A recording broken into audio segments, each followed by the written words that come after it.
There's no feeling more intense than starting over. If you deleted your homework the day before it was due, as I have, or if you left your wallet at home and you have to go back after spending an hour in the commute. If you won some money at the casino and then put all your winnings on red but it came up black. If you got your best shirt dry cleaned before a wedding and then immediately dropped food on it. If you won an argument with a friend and then later discovered that they just returned to their original view. Starting over is harder than starting up. If you're not ready for that, like if you've already had a bad day, then what you're about to go through might be too much. Feel free to go away and come back. I'll be here. Alright, thanks for coming with me on this trip.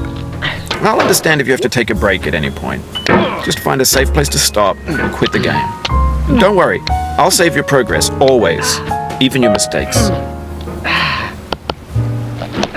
This game is a homage to a free game that came out in 2002, titled Sexy Hiking. The author of that game was Jazzuo, a mysterious Czech designer who was known at the time as the father of B-games. And B-games are rough assemblages of found objects. Designers slap them together very quickly and freely, and they're often too rough and unfriendly to gain much of a following.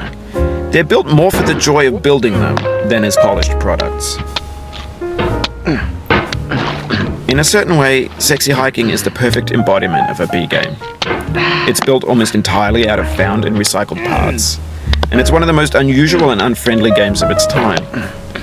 In it, your task is simply to drag yourself up a mountain with a hammer. That act of climbing, in the digital world or in real life, has certain essential properties that give the game its flavor. No amount of forward progress is guaranteed. Some cliffs are too sheer or too slippery, and the player is constantly, unremittingly in danger of falling and losing everything. Anyway, when you start Sexy Hiking, you're standing next to this dead tree that blocks the way to the entire rest of the game. It might take you an hour to get over that tree, and a lot of people never got past it. You prod and you poke at it, exploring the limits of your reach and your strength, trying to find a way up and over. And there's a sense of truth in that lack of compromise. Most obstacles in video game worlds are fake. You can be completely confident in your ability to get through them once you have the correct method or the correct equipment or just by spending enough time. In that sense, every pixelated obstacle in Sexy Hiking is real. The obstacles in Sexy Hiking are unyielding, and that makes the game uniquely frustrating. But I'm not sure Jazzuo intended to make a frustrating game. The frustration is just essential to the act of climbing, and it's authentic to the process of building a game about climbing. A funny thing happened to me as I was building this mountain.